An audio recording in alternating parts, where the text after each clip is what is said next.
Donc aujourd'hui, dans le nouvel épisode de Demain est durable, j'ai le grand plaisir d'accueillir Kako Naitali. Comment tu vas, Kako? Bonjour, bah écoute, ça va très bien, merci, et toi?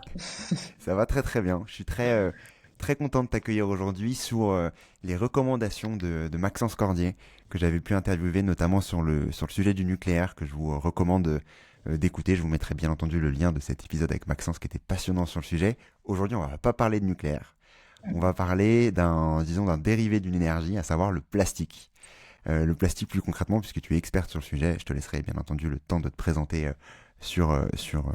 juste après. On va parler de plastique, on va comprendre un peu qu'est-ce que c'est déjà, comment est-ce que c'est composé, à quoi ça sert, comment est-ce qu'on est arrivé à avoir cette situation-là avec le plastique, comment est-ce qu'on peut faire peut-être aussi pour transitionner sur ce sujet-là, et surtout comprendre est-ce qu'il y a un problème avec le plastique. Et ça, c'est le vrai gros sujet d'aujourd'hui que j'aimerais aborder avec toi.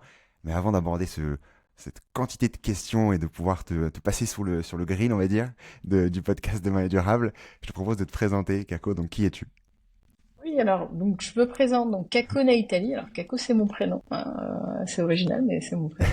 Je suis donc ingénieur et docteur en chimie des matériaux. Alors, je suis spécialisée dans ce qu'on appelle les polymères, c'est-à-dire les plastiques, peut-être qu'on y reviendra pour expliquer un Ouais. peu ce que c'est, et plus précisément sur la manière dont ils se dégradent, en fait. C'est-à-dire comment ils se dégradent, que ce soit dans la nature ou dans le génie civil ou ailleurs. Voilà, c'est un peu ma spécialité. Bah ça fait combien? Ça doit faire une quinzaine d'années maintenant que je travaille dans le domaine du génie civil et d'énergie. Et avant ça, j'ai fait une thèse sur un sujet qui n'a absolument rien à voir, sur le recyclage des bouteilles en plastique dans l'emballage alimentaire. Voilà. Et donc c'est très très d'actualité, hein, voilà. Et c'est ce qui m'a permis de bien comprendre, euh, comment dire, l'impact des déchets, que ce soit sur l'environnement, sur l'industrie, etc. La nécessité de recyclage aussi, et je pense qu'on va en parler, hein. Et donc à partir de cette thèse-là, je travaille dans le génie civil. Le lien, c'est le matériau.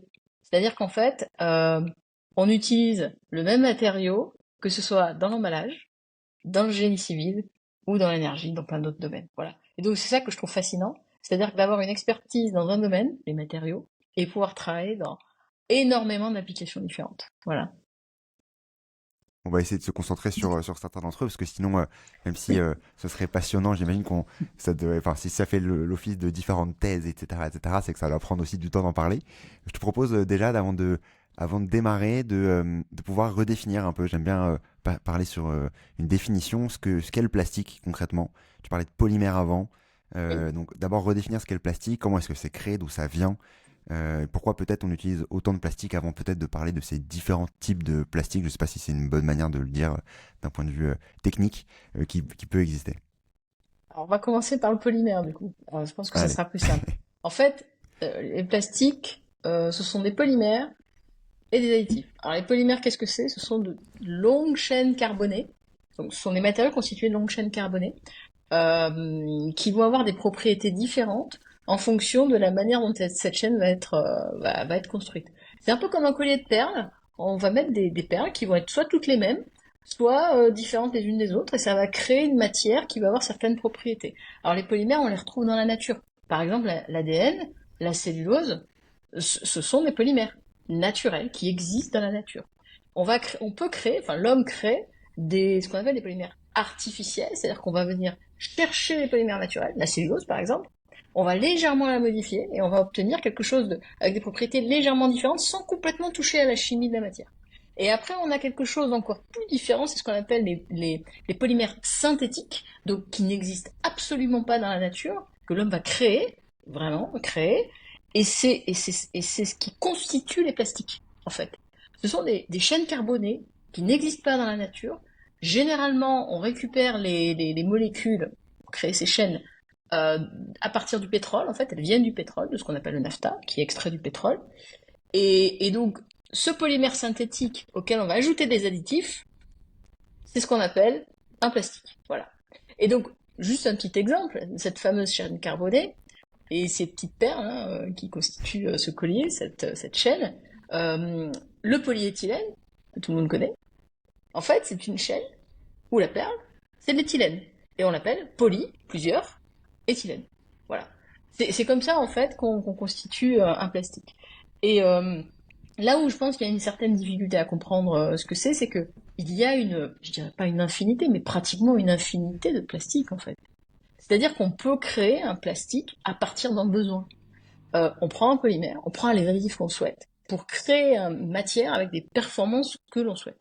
Ça peut être une couleur spécifique, ça peut être une résistance mécanique, ça peut être une résistance à l'eau, ça peut être plein de choses, ça peut être une flexibilité, une dureté, une transparence, et donc c'est pour ça que c'est assez difficile, si tu veux, comment dire, de cadrer véritablement ce que sont les plastiques, à part dire que ce sont des polymères synthétiques dans lesquels on va ajouter des additifs. Voilà. Et donc Et on les utilise. Oui, vas-y, je t'en prie. non, et ces différents additifs, du coup, ils sont tous issus du pétrole. Du coup, il y en a un peu une infinité, ce que tu disais. On va choisir un peu les différents additifs pour ensuite les mettre entre eux pour créer différents types de plastique, on va dire. Oui, les additifs, on peut avoir, Ouais, ce sont généralement des ok. molécules qui peuvent venir du pétrole, mais ça peut aussi être des charges minérales, par exemple du talc, tu vois, ce Ok. genre de choses. Ou bien des colorants, ça peut être aussi des colorants. Donc ça peut être vraiment très très large en fait, hein. Et ces additifs, ça peut être aussi ce qu'on appelle des plastifiants pour rendre le plastique souple, qu'on retrouve parfois dans le PVC, ce qui nous permet en fait par exemple, de fabriquer des ballons en PVC, ce genre de choses. Donc oui, c'est très très vaste en fait. Et donc si je reviens du coup sur ce, merci Jega d'avoir récapitulé ce qu'elle comprendre à peu près ce qu'est le plastique. Quels sont les plastiques, les types de plastiques, disons, qui sont les plus courants, qu'on connaît le plus. Donc tu parlais juste avant d'un d'entre eux. Oui. Ceux qu'on doit connaître, disons, avant de démarrer et de les comprendre peut-être pas en détail chacun d'entre eux, mais Non, comprendre les spécificités. les principales caractéristiques, alors ce qu'on Ouais, appelle le polyéthylène, par exemple, ce qui permet de fabriquer des films souples. On a le PET, alors, un peu plus compliqué comme nom, polyéthylène terephthalate, c'est un peu plus complexe. Mais c'est ce matériau-là qui permet de fabriquer des bouteilles en plastique ou des barquettes en plastique, par exemple. On a le PVC qui permet de fabriquer des tuyaux rigides ou bien des films souples pour fabriquer des ballons. Et on a aussi le polystyrène qu'on connaît, hein, qu'on a parfois dans certains emballages, dans certains cartons. Ce sont les principaux plastiques qu'on utilise aujourd'hui, en fait. Voilà. et quand est-ce qu'on a démarré à, utiliser, disons, ce plastique-là, à commencer à industrialiser ce matériau qui est Ouais. utilisé mondialement. Alors, le plastique synthétique, Ouais. ouais, je dirais, a été créé au début du siècle dernier et il a vraiment été industrialisé dans les années 50. Vraiment, c'est là où commence à avoir une courbe qui monte très très vite en termes de production. Et pourquoi? Parce que c'est vraiment le moment où on a commencé à se dire, voilà, on a un nouveau matériau qui peut nous changer la vie, en fait, en tant que consommateur, dans l'industrie également, et faire avancer énormément de choses, dans le médical, les transports, la construction, etc. Mais dans la grande consommation, par exemple les emballages, hein, ça a juste changé la manière dont on consomme. Parce que ça a permis de conserver les aliments beaucoup plus longtemps qu'avant. On n'était pas obligé d'aller faire les courses 3 ou 4 fois par semaine.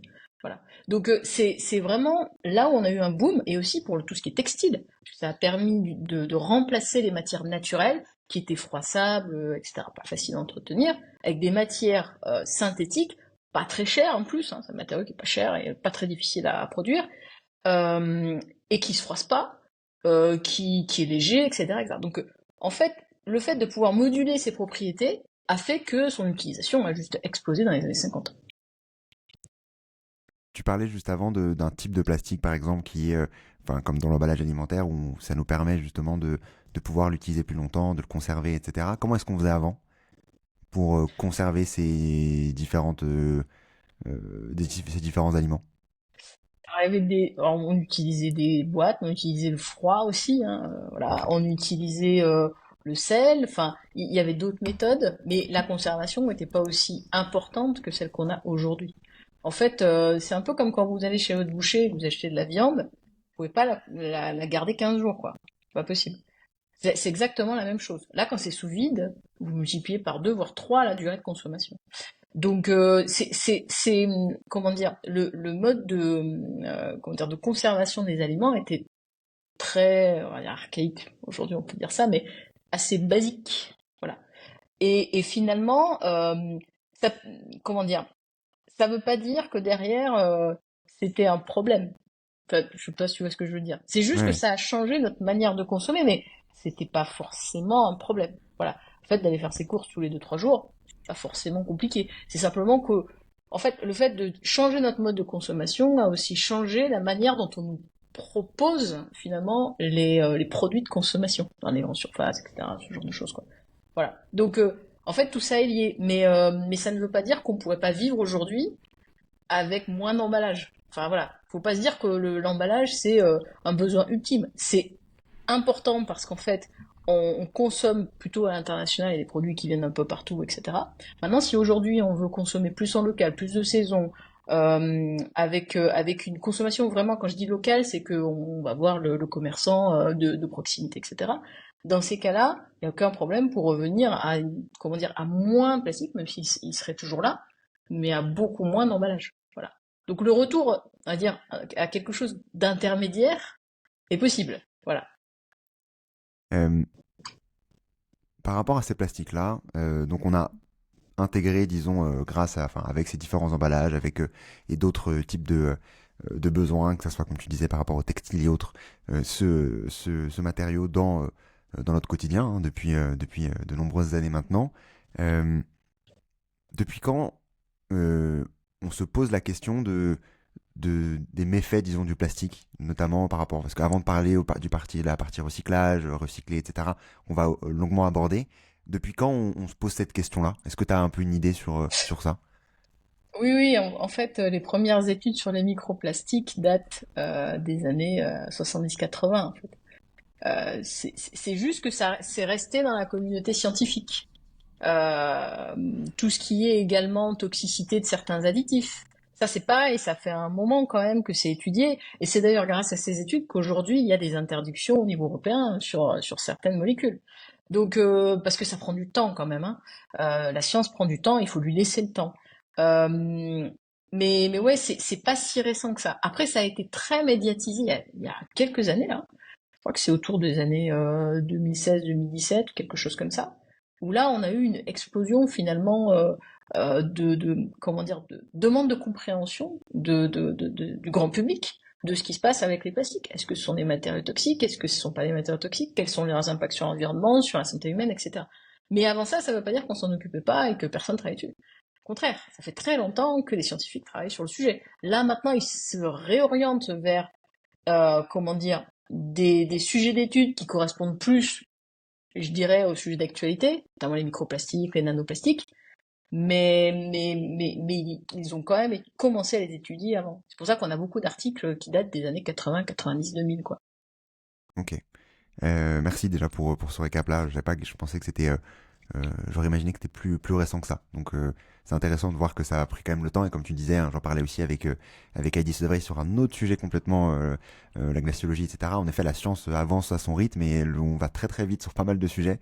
Donc Oui. c'est aussi pour ça que ça prend aussi ce temps-là. Donc faut l'accepter aussi. Euh, Par rapport justement au danger, à la toxicité, etc. Est-ce qu'il y a différents types de plastique qu'il faut comprendre sur ce sujet, qui sont plus ou moins dangereux, plus ou moins toxiques, plus ou moins impactants pour l'environnement, pour l'homme, etc. Ou tous ont un peu les mêmes, disons, finalités, spécificités? En fait, un plastique est conçu pour un usage. Donc, par exemple, si un plastique d'emballage n'est pas conçu pour aller au micro-ondes, faut pas le mettre au micro-ondes. Par exemple. Parce que ça veut dire que potentiellement il peut soit se dégrader, soit les additifs vont diffuser dans l'aliment. Enfin, il n'est pas fait pour, en fait. Donc il faut pas le faire. Donc je dirais simplement que en fonction de l'usage, si on reste dans l'usage, et si on comprend bien cet usage, normalement il n'y a pas de problème puisqu'il est testé pour. Après, effectivement, il y a des plastiques qui vont contenir plus d'additifs. Par exemple, le PVC, il va contenir des plastifiants. Ces plastifiants, certains sont des perturbateurs endocriniens. Donc en Europe, c'est réglementé. Maintenant, quand on achète un ballon qui vient de Chine ou d'ailleurs, la réglementation n'est pas du tout la même. Donc potentiellement, on peut avoir un ballon qui est par exemple un peu suintant en surface. Ça, ce sont les substances qui se mettent en surface et donc ensuite on les a au contact des doigts, etc. Donc clairement, moi ce que je conseillerais plutôt, c'est de se fier à la réglementation européenne, parce que généralement, les produits qui sont mis sur le marché suivent un processus en fonction de l'usage. Donc par exemple, tout ce qui est usage pour les contacts des enfants, ou pour le médical, ou pour la consommation humaine, l'alimentation, les règles sont très strictes. Et donc on va pas retrouver des produits qui sont potentiellement dangereux pour la santé humaine. Voilà. Donc c'est ça moi que je recommanderais, c'est de faire très très attention à ce qu'on peut importer, voilà, comme produit, et rester sur vraiment ce qui est produit en Europe, quoi. Ok, donc c'est vraiment donc par exemple tout ce qui va être produit en dehors de l'Europe, enfin, notamment dans d'autres pays sans les citer, euh, peut y avoir potentiellement un impact ou en tout cas des trous dans le filet, disons sur certains sujets de toxicité et autres quoi. Ah oui, tout à fait. Et puis la Ok. répression des fraudes le constate assez régulièrement, hein. La réglementation est pas du tout la même. Et pas que sur des produits chimiques type substance, ça peut être sur d'autres choses, mais sur les plastiques en particulier, ce sont vraiment des produits, on va dire, courants, etc. On se dit, bon, bah, je vais acheter un truc dans tel pays à l'export. Euh, En fait, on sait pas ce qu'il y a dedans. Et je pense que le consommateur est pas un chimiste. Donc, même en lisant l'étiquette, il va pas se dire, ah tiens, ça c'est problématique. Donc voilà, je pense qu'il faut faire attention et puis surtout quand on est sensible, etc. Ouais, il faut faire très très attention à rester sur des gammes qui sont européennes. Après, qu'est-ce qui peut être dangereux potentiellement? Alors, si un plastique se retrouve dans l'environnement, c'est-à-dire qu'on s'y retrouve d'une manière ou d'une autre, je ne vais pas dire que quelqu'un l'a jeté dans l'environnement, mais voilà, disons qu'il s'y retrouve, euh, il n'est pas fait pour être dans l'environnement. C'est une matière, comme j'ai dit tout à l'heure, hein, qu'on a créée. Elle n'existe pas dans la nature. Donc, il n'y a pas d'organisme qui peut le dégrader. Ça va se dégrader par les UV, par l'eau, par l'abrasion, etc. Mais ça va pas se dégrader très très vite. Ça peut mettre des centaines d'années à se dégrader parce que, encore une fois, c'est pas une matière qui existe dans la nature. Certains micro-organismes peuvent les dégrader, mais c'est tellement lent qu'en fait, on peut pas considérer que c'est biodégradable. Donc, ça va avoir un impact parce que tous les additifs vont diffuser dans la nature, dans le sol, etc. Ça va se dégrader assez vite sous forme de microplastiques, sous forme de petits morceaux. Ça va diffuser dans les sols, ensuite ça va aller dans les rivières, etc. Grâce à l'eau en fait, hein, qui s'est infiltrée dans le sol, et en fin de course, dans l'océan. Donc, en fait, une matière que l'on crée, ou que l'on crée pas d'ailleurs, mais qui vient de la consommation humaine, que ce soit un plastique ou autre chose, ne doit pas se retrouver dans l'environnement parce qu'il y a des conséquences, que ce soit sur la biodiversité ou sur l'environnement en lui-même, c'est-à-dire que ça va comment dire, s'accumuler au fur et à mesure du temps. Par exemple, tous les déchets qui se retrouvent dans l'océan, euh, parce qu'ils y sont jetés, on ne peut pas nettoyer l'océan. C'est pas possible. C'est trop grand, trop vaste, c'est juste impossible. Donc il faut arrêter, faut fermer les robinets et arrêter d'envoyer des déchets dans les océans. Une fois qu'on aura arrêté ça, on a encore du boulot, hein, peut-être qu'on pourra enlever certains plastiques qui restent en surface, mais tout le reste, le mal est fait en fait. Voilà. Donc ça veut dire que la chaîne, disons, au moment où le plastique se retrouve dans la nature jusqu'à un point donné, une rivière, un océan, etc., le plastique se dégrade, enfin se fait Hum. potentiellement dégrader par différents organismes qui arrivent à dégrader une partie d'entre elles. Ça devient de plus en plus petit, donc ça devient des microplastiques, en gros c'est ça. Et après ça Ouais. se déplace assez facilement avec le vent, avec l'eau, c'est en gros à peu près ça le chemin, disons, des différents plastiques. Oui, oui, oui. Et puis, faut savoir que 80% des déchets, qu'ils soient macro, micro, qui se retrouvent dans l'océan, viennent des terres. C'est-à-dire que c'est pas jeté au niveau des côtes, hein. Ça vient vraiment des terres et c'est charrié par les rivières, les fleuves. Donc oui, effectivement. Donc soit ça reste sur place et ça va se dégrader sous forme de microplastique, soit ça s'envole, comme par exemple les films. Les films plastiques, ça s'envole très très facilement, et là, ça peut aller dans une rivière et s'entraîner dans l'océan. Mais quoi qu'il arrive, oui, à un moment donné, ça va s'y retrouver. Voilà. Une partie qui reste sur place, et une grande majorité qui se retrouve dans l'océan. Et je voulais revenir juste un peu en arrière avant de parler de recyclage, etc. Euh, Tu parlais avant de choisir potentiellement ces plastiques, ou en tout cas ce qu'on va acheter par rapport à l'endroit où c'est produit, donc Europe, où il y a beaucoup de réglementations et heureusement par rapport à d'autres endroits. Euh, Comment est-ce qu'on fait pour savoir d'où vient le plastique? Je ne sais pas si sur l'alimentaire on a cette information-là ou pas, ou où est-ce qu'on se chope cette idée, enfin cette information plutôt. Alors, à partir du moment où c'est vendu dans une grande surface, normalement, ça, Ouais, c'est cadré. Ok. Là où il y a le plus de risques, c'est quand c'est vraiment importé, on commande sur Internet et on se fait livrer des choses, là, il y a moins de... Après, sur l'origine des plastiques qui sont utilisés dans d'autres éléments, comme par exemple les jouets, ça peut être quand même assez important, ou d'autres objets, là, normalement, c'est précisé dans l'emballage, sur l'emballage, hein, d'où ça vient. Donc, a priori, c'est précisé. L'origine du matériau doit être précisée. Mais effectivement, pour tous ces éléments-là, vaut mieux acheter dans un magasin ou un site en France ou en Europe, quoi. Voilà. Faut éviter les imports. Ok, très bien. Euh, Si je reviens juste sur les différents microplastiques dont on parlait juste avant, donc le plastique se dégrade, ça vient dans l'environnement, mais est-ce qu'il y a une possibilité d'avoir tu parlais juste avant de perturbateurs endocriniens, etc., pour d'autres sujets, PVC et autres, Mhm. sur les emballages alimentaires, parce que je sais que tu as fait une thèse aussi là-dessus, tu en parlais juste avant, est-ce qu'il y a un risque disons, dans le plastique en tant que tel, je sais pas, on a une bouteille d'eau, on a un yaourt, on a, voilà, je dis un peu au hasard, de prendre un peu de plastique basé sur la dégradation de ce plastique-là lorsqu'on va ingérer ces éléments, ou pas du tout? Ou est-ce que ça vient après, dans le sens où ça vient quand l'objet est ensuite fini, jeté à la poubelle, ou pas, recyclé par recyclé et ensuite fini dans la nature, c'est à ce moment-là qu'on va ingérer une partie d'entre eux? Alors sur les emballages, Ouais, il y a pas ce genre de produit, hein. ok. La réglementation fait qu'on limite énormément le type d'additif qui peut être utilisé. Ce qui peut rester éventuellement, c'est des traces de certaines molécules. Ça peut rester éventuellement. Mais l'ingestion, elle est pratiquement nulle en fait. C'est vraiment en très très faible quantité. Là aussi, il y a des études. Alors, il y a une espèce de battle entre certains scientifiques.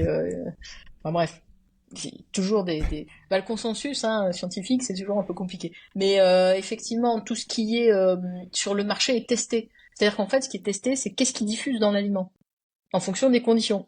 Imaginons que j'ai un plastique avec de l'aliment à l'intérieur et ça se chauffe au micro-ondes. L'essai va se faire en chauffant, micro-ondes. Voilà, ça va pas juste se faire avec un peu d'eau, un peu d'alcool et puis on va voir ce qui diffuse. Non, non, c'est vraiment dans les mêmes conditions. Et donc ça permet de dire, j'ai quelque chose qui diffuse, qui va dans l'aliment, un additif qui sort du plastique et qui va dans l'aliment ou pas. Voilà. Et en fonction de ça, il y a l'autorisation de mise sur le marché ou pas. Voilà. C'est pour ça aussi que, on va reparler du recyclage après, hein, mais c'est pour ça aussi que on est limité dans le recyclage des plastiques. C'est à cause de ce genre de problème. Mais j'en parlerai tout à l'heure, du coup. Ouais. Non, Bizarre. bah, très bien, on enchaîne sur sur le, sur le, sur le recyclage justement. Bah, je voulais te poser une question un peu globale, mais tu commences à y répondre, savoir est-ce que tous les plastiques étaient recyclables ou pas. Et avant de parler de où est-ce qu'on en est, etc., en pourcentage, mais ça c'est encore un autre sujet. En reprenant la base déjà, est-ce que tous les plastiques sont recyclables globalement? Tous les plastiques sont recyclables, mais recyclables techniquement. Après, il faut une filière qui Ok. puisse les recycler. Et donc, c'est là où, en fait, c'est là où la terminologie est recyclable ou pas. Euh, En fait, en fonction des personnes avec qui on parle est différente. Personnellement, j'estime qu'à partir du moment où il n'y a pas de filière, c'est pas recyclable. Même si techniquement c'est possible. La difficulté qu'on a, c'est que, en fait, il y a une filière par type de plastique. Donc une filière pour le Ok. PET, une filière pour PE, PVC, etc. Par exemple, pour les emballages alimentaires, c'est comme ça. Mais, imaginons, on a un PET qui est transparent et un autre qui est coloré. Il faut deux filières. Pourquoi? Parce qu'en fait, la couleur est importante, parce que quand on mélange les couleurs, à la fin, il faut que le produit puisse être utilisé pour fabriquer autre chose. Et donc, généralement, on les sépare par couleur, par type d'additif, etc. Et là, vu le nombre de plastiques qui existent sur le marché, si on faisait une filière par type, on s'en sortirait pas. Donc, ça signifie quoi? Ça signifie qu'on essaie d'optimiser. Et quand on optimise, on réduit la qualité de la matière recyclée. Je donne un exemple. Je recycle tout ce qui est coloré bleu, vert. Les bouteilles d'eau, par exemple.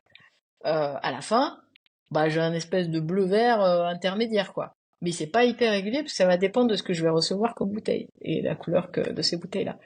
Et donc, leur usage après, derrière ça, elle va être assez complexe. Et généralement, on les utilise pour fabriquer des textiles. Alors que tout ce qui est transparent, bon, bah, c'est transparent, hein, donc à la fin, on pourrait utiliser ce plastique transparent pour fabriquer d'autres emballages transparents. C'est pas un souci. Donc, ouais, c'est l'optimisation des filières, c'est un sujet. Et il y a aussi autre chose, c'est que quand on a plusieurs plastiques qui sont collés ensemble, etc., on peut pas les recycler. En fait, quand il y a plusieurs matériaux, quand on a un emballage avec plusieurs matériaux, si on n'arrive pas à les séparer facilement pendant le procédé de recyclage, on considère que ce n'est pas recyclable. Je vais donner un petit exemple, là je pense que ça va Ok. paraître tout le monde. C'est les briques en carton. Alors, les briques en carton, elles sont constituées de carton, d'aluminium et de plastique, en fait. Donc, il y a une couche de carton, deux couches de plastique et une couche d'aluminium. La partie aluminium et plastique, elle va être séparée, mais elle peut pas être recyclée. Donc, elle va être utilisée plus ou moins pour fabriquer quelque chose, mais en gros, c'est parce qu'il n'y a pas trop le choix. Mais on peut pas les séparer. Et la partie carton, on va pouvoir en récupérer qu'une partie. C'est très difficile de recycler une matière, enfin un produit qui est constitué de plusieurs matières. Donc, pour qu'un emballage ou n'importe quel produit soit recyclable, il faut qu'il soit constitué d'un seul matériau, unique. Voilà. Donc quand on me dit on va remplacer des bouteilles en plastique par des briques, je trouve ça juste pas logique. En termes de recyclage, je veux dire, hein, que c'est beaucoup plus compliqué. Voilà. Donc voilà, faut regarder en fait que le fait que le recyclage devient très compliqué dès qu'on complexifie la matière ou le produit. Voilà. Et donc c'est là où l'éco-conception joue. C'est-à-dire que l'industriel il doit se dire, bon voilà, je conçois mon emballage, il faut qu'à la fin ce soit recyclable dans les filières qui existent aujourd'hui. Voilà.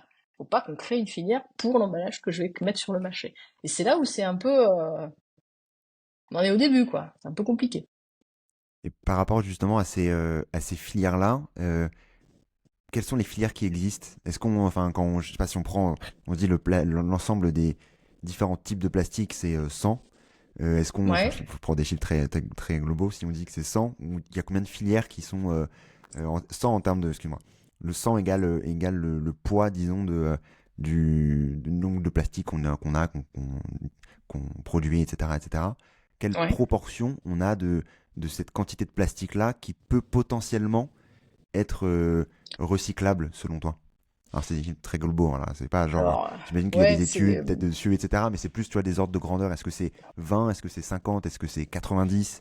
Est-ce que c'est un peu dans ces types de... Alors le truc, c'est qu'aujourd'hui, ça évolue parce que d'ici 2035, il faut que tous les Ouais, plastiques, les emballages plastiques entrent dans une filière. Sinon, ok, ils seront plus utilisés. Donc du coup, on se rapproche du sang, quoi. Enfin, ok, la problématique qu'on a aujourd'hui, c'est qu'on a, par exemple, le polystyrène. On n'a pas encore de polystyrène, pardon, pour les pots de yaourt. Ça, il faut préciser. ok. Aujourd'hui, on n'a pas de filière. Elle est en train de se construire et on l'aura d'ici 2035. Donc aujourd'hui, les pots de yaourt, ils sont brûlés, ils sont incinérés. Voilà. On les met dans la poubelle de tri parce que c'est important d'avoir ce geste, mais ils sont incinérés. Par contre, tout ce qui est bouteilles, les bouteilles d'eau, ça fait très longtemps qu'on les recycle, hein. Donc là, on pourrait arriver à 100% si tout le monde mettait ses bouteilles dans la poubelle de tri, ce qui n'est pas le cas. Et pour tout ce qui est film plastique, ça fait quoi ça va faire 2 ans maintenant qu'on les trie, pas plus, hein. Ça fait c'est très très récent. Donc ça commence à augmenter, mais en fait, on pourrait tous les recycler. C'est juste que, bah, pour recycler, il faut pouvoir récupérer, collecter en fait ces emballages-là. C'est là où on a la difficulté. Mais on n'est pas très loin des 75%, je pense aujourd'hui, hein. Il doit y avoir une quinzaine de pourcents qui est un peu voilà entre deux, et il y a un petit pourcentage qui est pas du tout recyclable, comme par exemple les sachets de chips qui ne sont pas recyclables. Voilà, c'est un Ok, petit parce que exemple. c'est un type de plastique, parce que je vois, quand je m'imagine un paquet de chips, je vois du coup le partie colorée et la partie Aluminium, eh aluminium à oui, l'intérieur. c'est Voilà, et ça. du coup c'est cette partie-là qui fait que c'est pas recyclable en fait. Des multimatériaux, Ouais, ok, donc ça se recycle pas, on peut pas les séparer. Voilà. ok. Ok. Et donc, quand tu dis multimatériaux, ça veut dire que c'est quand c'est par exemple aluminium et plastique, ou c'est également quand c'est différents types de plastique qui sont entre eux? Est-ce que là aussi, tu as une complexité? Oui, ça peut être plusieurs plastiques. Par exemple, les Ok. barquettes de jambon. Ok. Un rapide exemple, je vais avoir plein d'exemples comme On va ça tous les après. faire, je vais les lister après. Alors avant, enfin bon, il y a peut-être certains qui sont encore le cas, il y avait deux types de plastique, la barquette et le film. Aujourd'hui, en fait, les industriels essaient d'avoir le même type de plastique. Donc certains, ils sont arrivés aujourd'hui, donc c'était PET et polyéthylène par-dessus. Et là, aujourd'hui, c'est que du PET, donc c'est plus facile à recycler. Et donc en fait, je pense qu'ils se sont jamais posé la question, en fait, est-ce que ça rentre dans une filière de recyclage ou pas?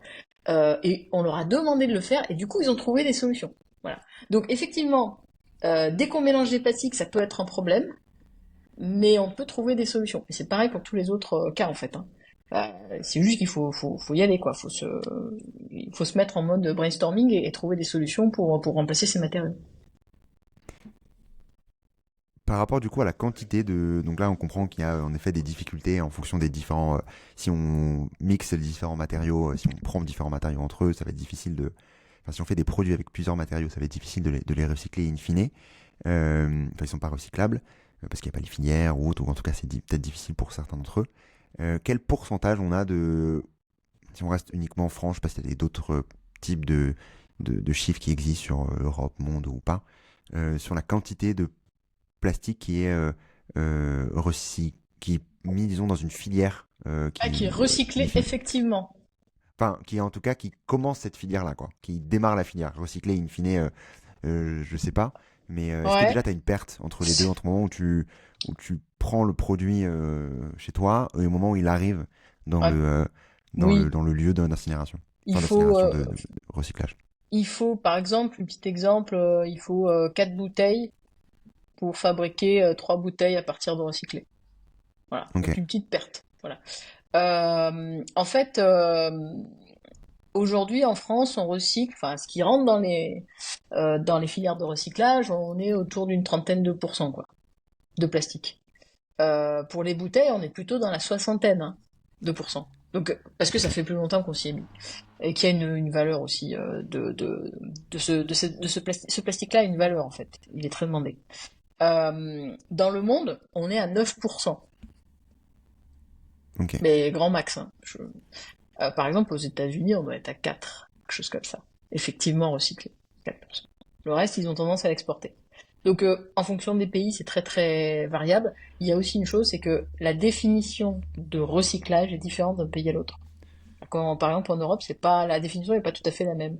Et par exemple, en Allemagne, le recyclage du polyéthylène, par exemple, il se fait en le mélangeant avec un autre matériau pour faire une espèce de matière qui a absolument aucune valeur. Ils en font des pots de fleurs, et des trucs comme ça. Et c'est pas vraiment, pour moi, en tout cas, du recyclage qui donne de la valeur à la matière. C'est vraiment bon, c'est pas trop quoi en faire, on va le mettre dans une filière, puis on va faire un truc à la fin. C'est pas comme ça qu'on doit penser le recyclage. Ça doit servir à remplacer une matière et donc à gagner en termes d'utilisation de matières premières. Voilà. Ça doit avoir un impact positif, c'est ça que je veux dire.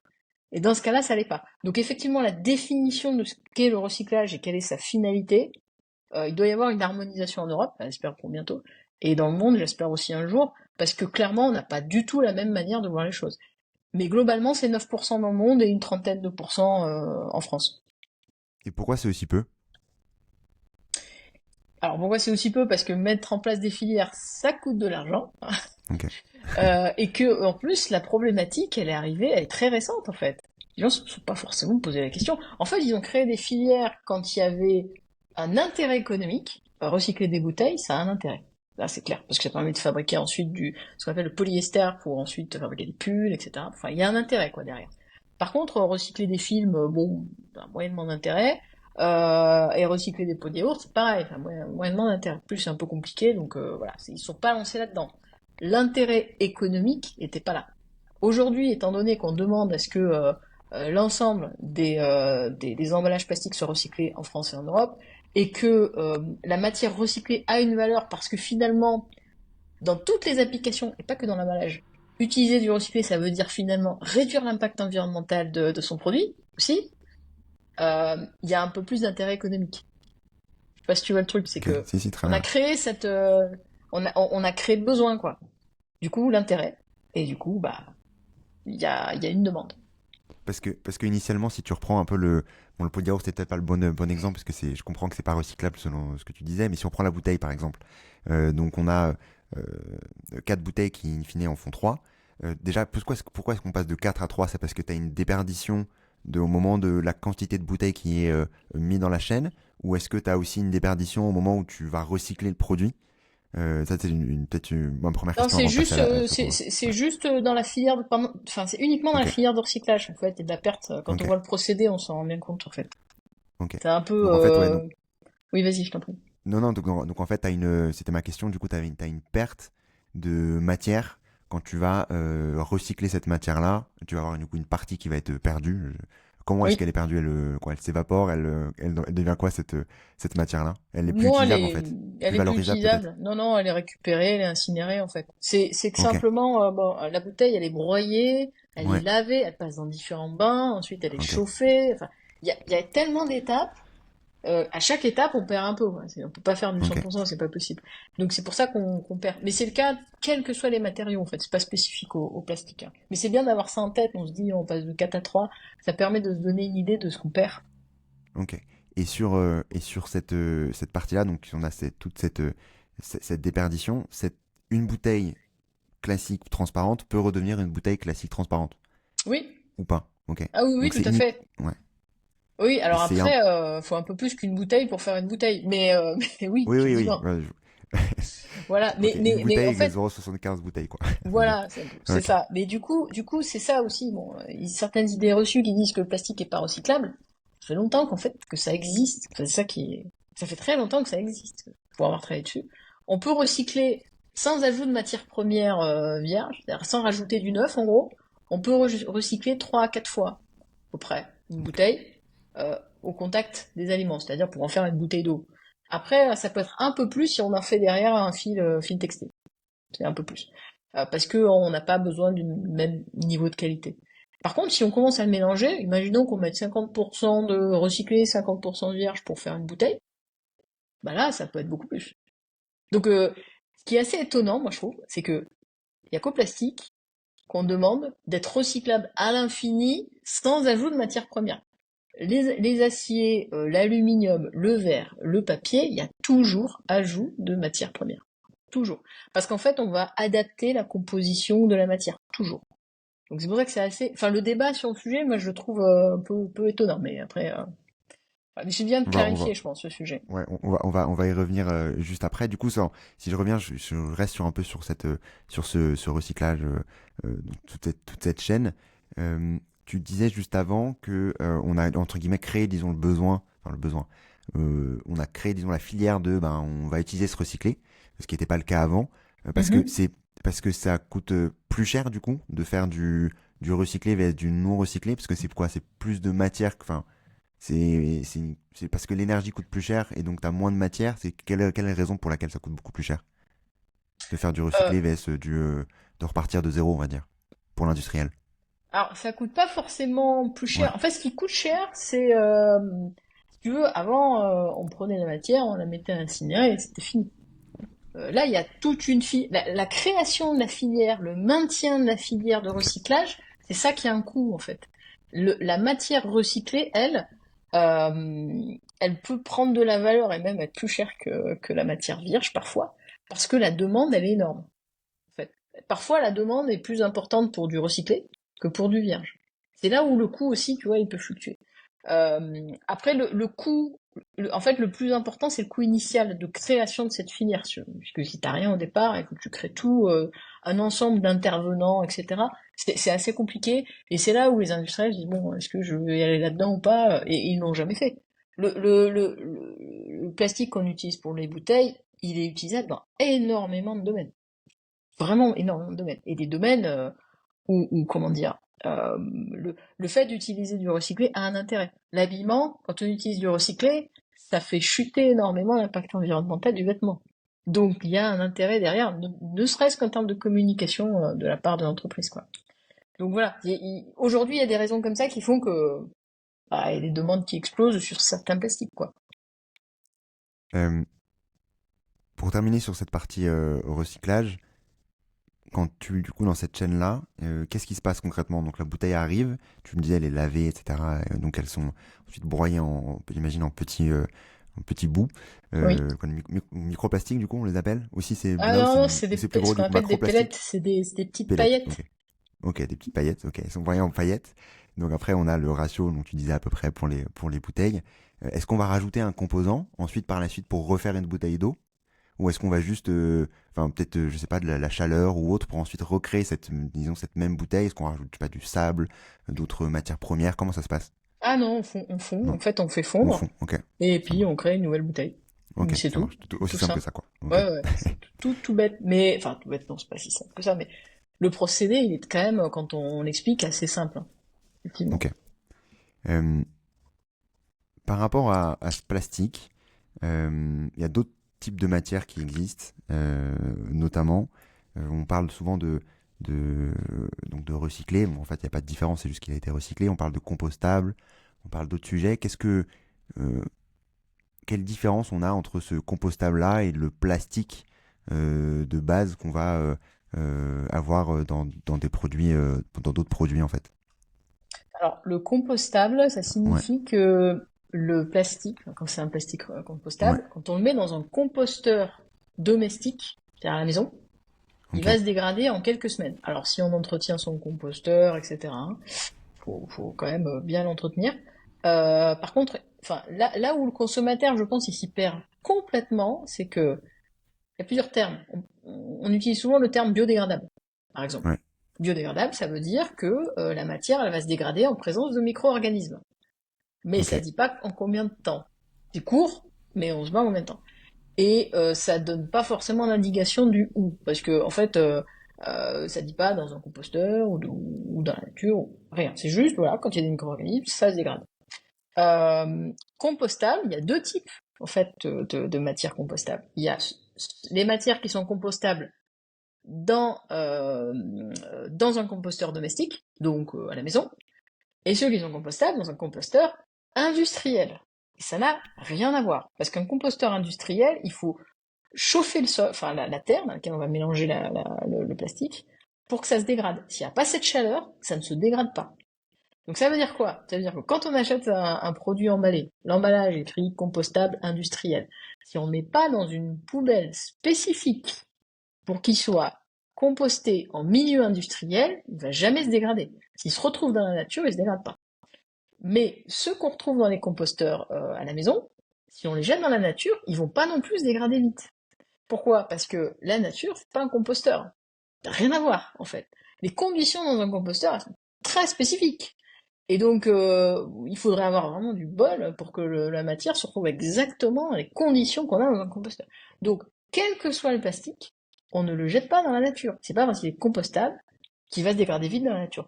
Et autre point, l'ANSES, qui est un organisme français, hein, pour tout ce qui est études sur les produits chimiques et la santé, recommande de ne pas mettre les plastiques compostables dans le composteur à la maison. Pourquoi? Parce que généralement on l'entretient moyennement son composteur. Le plastique va faire des microplastiques, il va se dégrader, en fait il va se fragmenter, il va se retrouver dans le sol, on va l'utiliser pour faire pousser nos légumes et il va ensuite diffuser dans le sol et il se dégradera plus. Donc il faut éviter en fait les plastiques compostables. Voilà, ok. faut pas les Mais du, jeter dans un composteur. Du coup, ça sert pas à grand chose. Effectivement, oui. et du coup, ces plastiques compostables, ils sont pas, disons, vraiment compostables parce que il n'y a pas assez de micro-organismes qui vont aller manger, Oui, disons, ces différents microplastiques. En fait, il en restera toujours un peu. bah, C'est un peu ça. c'est ça, oui, Ok, effectivement. Alors que ce soit biosourcé, pas biosourcé, alors encore une fois, là, il y a encore de la terminologie. Que le plastique soit issu des plantes, de la biomasse, ou issu du pétrole, s'il est compostable, ça ne change rien. En fait, le fait qu'il soit issu des plantes ne veut pas dire qu'il va mieux être, enfin, sera plus compostable qu'une matière qui est issue du pétrole. Ça n'a rien à voir. L'origine du plastique ne conditionne pas sa fin de vie. Voilà. On peut ok. avoir des plastiques biosourcés qui ne sont pas compostables et des plastiques issus du pétrole qui sont compostables. C'est là où Et je pense que les gens sont complètement perdus. Là, j'ai perdu tout le monde. Donc, non, du tout. Quand tu parles notamment des plastiques biosourcés, ces plastiques biosourcés-là, est-ce qu'ils ont un impact différent par rapport à quand on parlait tout à l'heure de la chaîne, voilà, le plastique se dégrade dans la nature, fait des microplastiques, va dans la mer, etc.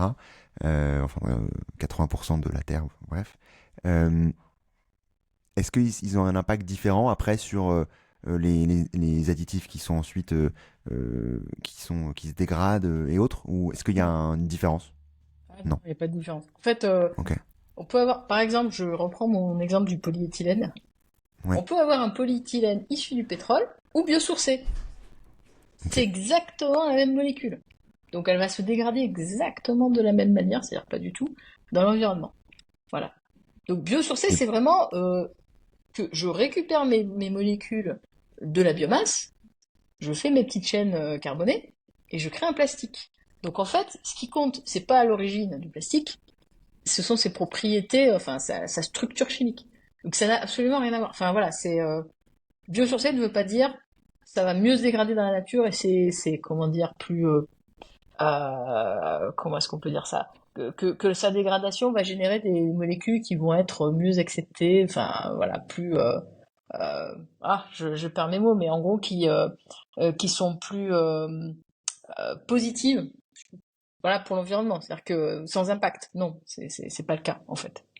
Il y aura un Et impact. donc, et donc du coup, tous ces différentes matières-là, que ce soit le compostable, le biosourcé, le plastique classique, on va dire, enfin en tout cas le plastique issu de pétrole et autres, euh, la seule règle, on va dire, c'est de les mettre dans une poubelle qui va ensuite aller dans la chaîne de recyclage, en espérant que cette chaîne-là puisse Oui, aller en faire quelque chose, quoi. ouais, tout à fait. À Ok, partir du moment où l'emballage peut se trier, aller dans la poubelle de tri, il faut le mettre dedans, quoi. Faut pas, voilà. ok, Et si on peut pas le mettre dans la poubelle de tri, il vaut mieux le mettre dans une poubelle normale. Voilà, ok, poubelle des déchets ménagers. C'est un peu triste de dire ça, mais effectivement, c'est préférable que de le mettre dans un composteur où ensuite il va venir polluer les sols, quoi. ok, très clair. Donc c'est-à-dire que le plastique compostable doit être mis dans la poubelle enfin doit Déchets peut ménagers, être oui, mis oui. dans les déchets ménagers, quoi, en gros. Ouais, parce qu'il peut Ta pas être recommandation, recyclé. c'est ça. Ok, Il très sera bien. pas recyclé puisqu'il n'y a pas de filière pour ça. Ok. Ah oui, c'est parce qu'il n'y a pas de filière qui peut pas être recyclé. Ok, Ouais, ça marche. Parce qu'on est parti du principe que bah que c'était l'individu pouvait le compostable. composter. Ok, pouvait le Oui. composter. Ok. Ok, très bien. Euh, Tu parlais juste avant du biosourcé et des différents plastiques issus du pétrole et autres. Euh, L'amont aussi est important dans le sens où on a des émissions de gaz à effet de serre issues de cette production-là et aussi bien entendu du recyclage, etc. Euh, Où est-ce qu'on en est sur la différence entre l'impact carbone sur du plastique vs un autre matériau, les autres matériaux qui sont potentiellement développés, je sais pas, le verre pour remplacer les, les bouteilles ou d'autres types de matériaux que j'ai plus trop en tête pour remplacer le plastique également. Comment est-ce qu'on se situe par rapport à ça? Euh, Oui, alors ça peut être du carton, ça peut être des métaux, ce genre de Ouais, ok. choses. Alors le plastique est plutôt bien placé, c'est-à-dire qu'en fait, il en faut peu pour les mêmes fonctions qu'un autre matériau, en fait. Du coup, son impact, il est très faible, puisqu'il en faut pas beaucoup en poids. Et généralement, c'est lui qui gagne en termes d'émissions de CO2. C'est pour ça que c'est pas forcément le seul critère qu'il faut prendre en compte quand on regarde les impacts. Il faut tout regarder, la création de déchets, etc. Mais même sur le papier et le carton, il peut avoir un impact plus positif, notamment quand on le recycle. Parce que, en fait, c'est quand même assez... je pense que c'est quelque chose que je vais t'apprendre, mais le seul matériau dont l'impact est négatif quand on le recycle, enfin négatif, qui a un impact plus important quand on le recycle, c'est le papier, Ok. en fait. Pourquoi? Parce que quand on le recycle, on utilise des énergies carbonées, en fait. Et du coup, c'est ça qui va générer un impact CO2 plus important que pendant sa production initiale, où là, on va la récupérer des forêts, donc impact négatif, etc.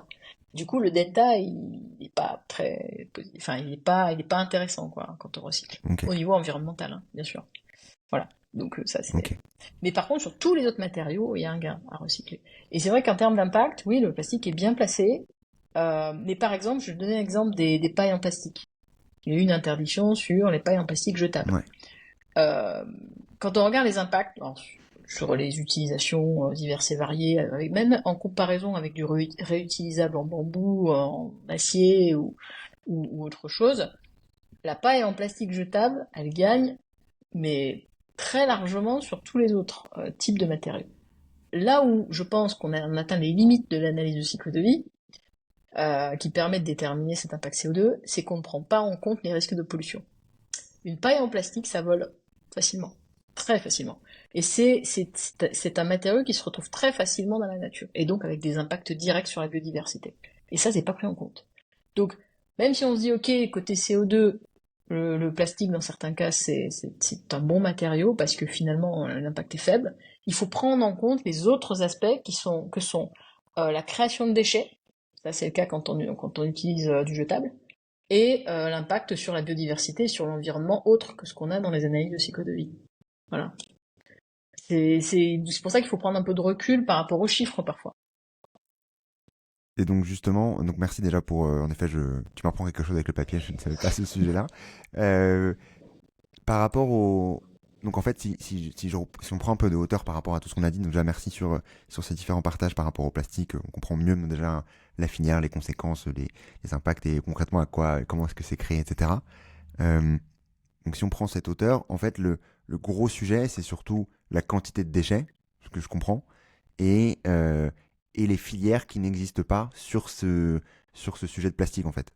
C'est ça. C'est un peu ça les deux gros.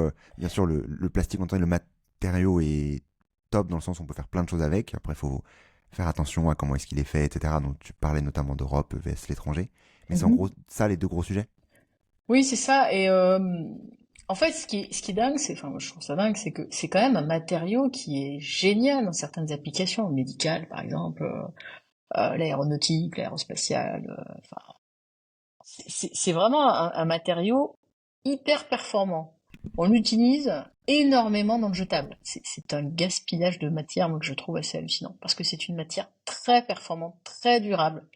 Et donc, moi, je pense que essayer de voir, enfin, de réduire ces quantités-là, alors on va pas y arriver du jour au lendemain, clairement, hein, mais voilà, petit à petit, réduire les quantités d'emballage, pas que plastique, tout, hein, de manière générale, mais surtout plastique, puisque c'est ce qu'on a en majorité.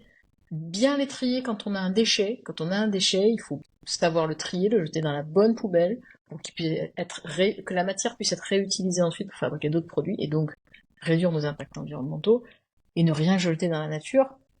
Ça, c'est clairement la première des priorités, quoi. Il faut vraiment qu'on réduise un maximum tout ce qui diffuse dans l'environnement en termes de déchets. C'est super important.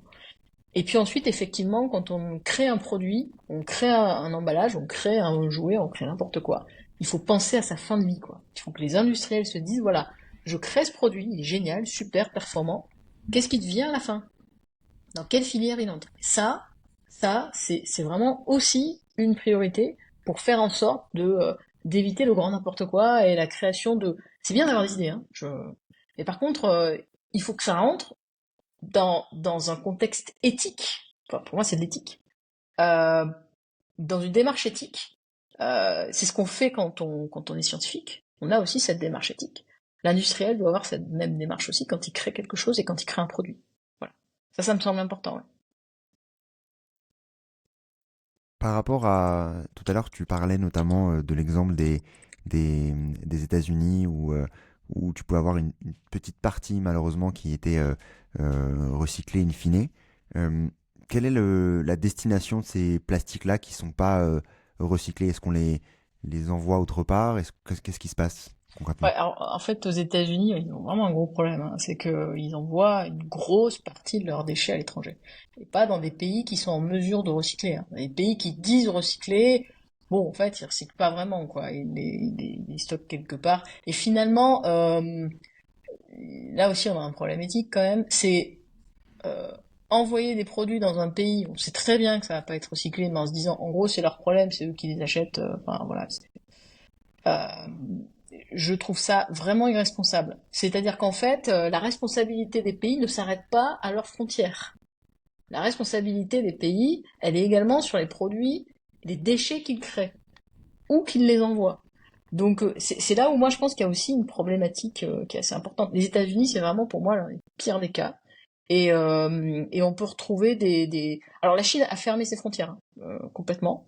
Donc ils peuvent plus les envoyer là-bas. Ils peuvent les envoyer en Turquie, ils peuvent les envoyer dans des pays en voie de développement, des pays pauvres généralement, qui les brûlent à ciel ouvert, en fait. Donc en fait, la population est exposée à des produits toxiques parce que brûler un plastique, alors ne le faites pas à la maison surtout, brûler un plastique, c'est toxique. On ne brûle pas un plastique. Voilà, ça génère des produits toxiques. Donc quand on en brûle énormément, en fait, on va intoxiquer toutes les populations qui se trouvent autour. Donc c'est vraiment, vraiment irresponsable ce qu'ils font. Donc ouais, il y a un sacré problème aux États-Unis. J'espère qu'ils vont se réveiller et qu'ils vont traiter le sujet assez rapidement. À mon avis, c'est pas gagné, mais Oui, c'est pas ça, ça prend justement du temps. Et comment est-ce qu'on peut, si on parle disons dans le futur, donc on comprend qu'il faut développer les différentes filières, qu'on a entre guillemets de l'avance, notamment en Europe. C'est pas le cas dans d'autres pays, hein. Des pays où ça n'existe pas. Moi, j'ai vécu à Madagascar pendant 2 ans. Je vois que ça n'existe pas. En tout cas, ça existe très peu. Il y a d'autres manières d'utiliser ce plastique là-bas qui sont, disons, plus informelles que formelles. Mais dans plein d'autres pays, en Asie, etc., j'avais pu interviewer d'autres personnes là-dessus. Je vous mettrai bien entendu les liens. Ça n'existe pas vraiment non plus. Donc, j'imagine une des mesures en effet, c'est de, en tout cas en Occident, d'aller réduire nos différentes quantités de plastique, créer ces différentes filières. Mais à l'étranger, vu que la filière prendra sûrement un peu plus de temps, comment est-ce qu'on peut faire je vais dire pas dans ces pays-là, mais au global aussi chez nous, pour vivre sans plastique, pour euh, se passer d'une partie de ce matériau qui est top, honnêtement. On peut faire plein de choses avec le plastique, sinon il n'y serait pas partout. Sinon on l'utiliserait pas partout. Comment est-ce qu'on peut faire? Parce que j'imagine que c'est un peu les deux bouts qui doivent se rejoindre. Et vu qu'on doit aussi aller vite sur ces sujets-là, pour pas se retrouver à avoir des microplastiques un peu partout, comment est-ce qu'on peut faire? C'est là où c'est compliqué parce que, en Ouais, fait, on parle de pays en voie de développement. Donc nous, on en ouais. a profité des années, et puis là, on va leur dire, bon, excusez-nous, mais on s'est rendu compte qu'on a fait n'importe quoi. Donc si vous pouviez éviter de faire la même chose, enfin, c'est quand même, en fait, on sait, on a développé notre société avec ces matériaux, avec cette, parce que il n'y a pas que le matériau, il y a la manière dont on consomme aussi. Et du coup, ça voudrait dire, leur dire, ne consommez pas comme nous. Euh, Il y a quand même un problème, Hmm. je pense. C'est comme quand sur les sujets énergie, on va leur dire bah non, excusez-nous, n'utilisez pas de fossiles parce que bah c'est pas une bonne idée, alors qu'en fait ils essaient de se développer. Enfin il y a ce débat-là à avoir. Moi je pense que on pourrait en fait leur transmettre on va dire notre tour d'expérience qui est pas très très bon et les conséquences qui peuvent être directes en fait sur comment dire leur pays et l'endroit où ils habitent. Euh, mais effectivement, les aider à créer des filières, éviter d'exporter certains produits ou en tout cas les aider à développer un mode de consommation qui soit un peu plus, comment dire, respectueux de l'environnement aussi, créer moins de déchets. En fait, développer ce que nous on fait chez nous, mais également chez eux, c'est-à-dire essayer de transposer ça et travailler avec eux là-dessus. Euh, mais honnêtement, ça me paraît extrêmement compliqué. Quand je vois comment ça se passe sur d'autres sujets, plus important, il n'y a pas d'importance, mais je dirais avec beaucoup plus d'impact environnementaux en termes d'émissions de CO2, etc. Je me dis, sur la question des déchets, comment est-ce qu'on peut mobiliser tout le monde sur ces sujets-là? Quand je vois comment se passent les, euh, comment dire, les grands comités internationaux sur les sujets, etc., euh, pour moi, c'est plus de la com que vraiment, voilà, on mobilise des actions, etc. J'ai vraiment du mal à voir comment on peut procéder. Pour moi, il faut les accompagner, il faut pas leur faire la leçon, parce que c'est franchement pas utile, on n'est pas en mesure de faire la leçon. Il faut les accompagner et partager avec eux les solutions qu'on pense être applicables. Mais attention, certains pays ont des spécificités, la chaleur, l'humidité, etc. Et toutes nos solutions ne seront pas applicables chez eux. Donc voilà, essayer d'adapter ça et travailler avec eux sur ces solutions-là. Ça me semble être le plus important, ouais, effectivement. Mais là, quoi, il y a du boulot, hein. Est-ce qu'il y a des filières qui existent à l'étranger? Enfin, du coup, en Europe, je comprends qu'on est assez avancé là-dessus sur certains types de plastique, d'autres qui n'existent, ou en tout cas pas de filières certaines filières n'existent pas. Est-ce qu'il y a d'autres endroits dans le globe où on a des filières quand même qui se développent euh, un minimum rapidement, ou en tout cas qui ont du potentiel pour l'avenir? Je sais Les pas si filières cette de vision-là. recyclage? Ouais, exactement, ouais. Alors, il y a des pays qui ont, bah, par exemple sur le polystyrène, certains Ouais, pays ont des filières pour ok. recycler le polystyrène. En Europe, hein, il y en a une en Allemagne et une en Espagne. Il y a des choses qui se font. Après, il y a des initiatives locales pour, alors c'est pas vraiment recycler, mais c'est réutiliser la matière pour fabriquer d'autres choses, des briques ou des choses comme ça. Ok. Qui sont pas forcément des solutions pérennes, ça c'est clair. En France, on développe tout ce qui est recyclage enzymatique aujourd'hui. Je pense que certains ont entendu parler. Et, mais on ne peut recycler qu'une petite partie des plastiques qui sont déjà bien recyclés, enfin qu'on sait recycler. Donc l'intérêt, faut voir s'il y a un intérêt derrière au niveau technique. Ok. Mais en fait, alors moi j'avais travaillé dessus pendant ma thèse. déjà pendant ma thèse, on essayait de trouver des solutions de recyclage. Autres que juste on fait fondre et puis on fabrique un autre produit. C'est pas évident. Et j'ai l'impression qu'en fait, on a avancé, hein, mais on n'a pas avancé très très vite en une quinzaine d'années. Donc, les, les initiatives existent. Après, j'ai quand même l'impression que c'est un peu... Il y a quand même beaucoup de com, quoi. Beaucoup de com. Derrière le concret et vraiment l'innovation technique, il n'y a pas des masses, quoi. C'est pas... Parce que finalement, on est face à une situation où si on travaille pas en amont, bien en amont sur les produits, etc., bah, au final, on va se retrouver avec des difficultés pour le recyclage, quelle que soit la méthode. Donc, c'est pas juste un sujet sur comment on crée, comment on développe une nouvelle manière de recycler. C'est comment on fait en sorte qu'à la fin, on arrive à recycler le produit qu'on va jeter, quoi. Et je pense que rien que ça, là, cette philosophie-là, j'ai l'impression qu'on l'a pas encore tous. Enfin, on est plutôt orienté sur, voilà, on a ça, comment on recycle, sans se poser des questions sur ce qu'on a. Voilà. Très bien, non, mais ça veut dire que c'est important de comprendre la finalité, comme tu dis, de comprendre ça vient de l'amont, de savoir comment est-ce que le Oui. produit est fait initialement, et ensuite, bien entendu, faire en sorte que ça aille dans cette chaîne-là, et développer au maximum les différentes filières, ou en tout cas inciter les différents industriels à soit développer ces filières-là parce qu'il y a ce besoin-là, soit Ouais. avoir des réglementations comme on peut avoir en Europe, hein, qui aident aussi sur ça, et concrètement agir progressivement sur cette thématique sans se dire du jour au lendemain qu'on abandonnera le plastique, parce que je pense pas que ça soit souhaitable non plus.